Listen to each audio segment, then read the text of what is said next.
The FTC is suing Amazon over the tactics it allegedly uses to enroll customers in its Prime program and making it difficult for them to opt out. The lawsuit accuses the online retailer of using, quote, manipulative user interface designs called dark patterns to get customers signed up for automatically renewed subscriptions. Ashley Gold is a technology reporter at Axios, and she joins us now to talk about this. So we sort of described it in the introduction there, Ashley, but dark patterns. Yeah, what are dark patterns? And I'm trying to remember. I mean, I signed up for Prime on my own, and I love it, and I don't. I know. Well, I guess the difference, with us and other people is we haven't tried to. Yeah, I've never tried to unsubscribe. But I take it that it's pretty challenging to do. So how does that work?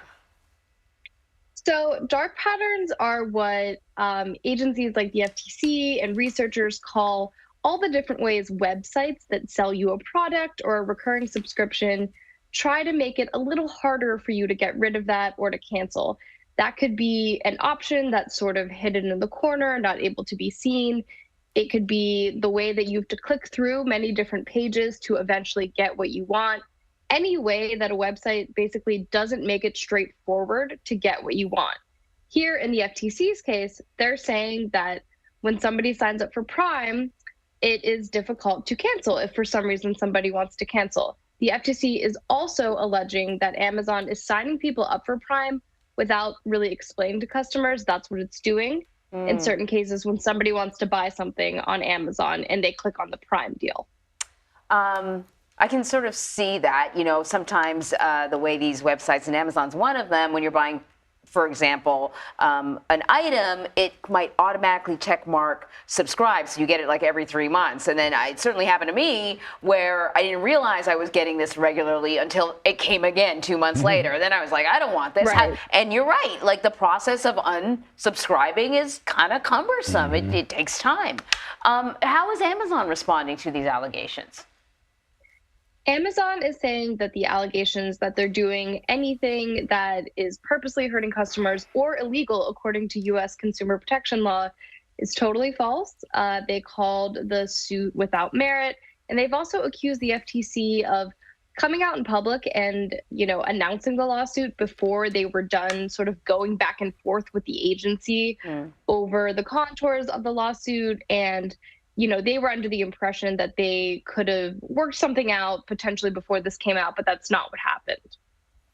Yeah, so I guess what the FTC is saying, and this is, I think, what's important, is that Amazon duped millions of people into signing up for Prime. I mean, that's the thing, because we're sitting here thinking to ourselves, well, I mean, it's one thing if you signed up for it and it's the same thing when you try to cancel. Have you ever tried to cancel cable? It's next to impossible, right? Like they'll keep you on the phone for 2 hours until you get tired, and then they figure that they're going to keep you as a client forever. But I think what's important to note here is that what the lawsuit says is that Amazon duped people into signing up for Prime. So that's completely different if you are signed up for something that you never wanted in the first place. But I'm sure Amazon's saying that that's not the case, right? So both of those things are happening. It is worth pointing out that many existing services that, were around before the internet are really hard to cancel. Cable is really hard to cancel. There are other subscription services out there, Hulu, Netflix, certain fashion websites you might be subscribed to, the video website Vimeo, that are really hard to cancel. Some of them are harder than Amazon to cancel. I've seen side-by-side comparisons. So Amazon is certainly not the only online commerce website that makes it quote unquote difficult to cancel. It may not even be the most difficult, but Amazon has a huge scope, a huge size. It's very popular. Many, many, many customers rely on it, use it every day. A lot of people love it.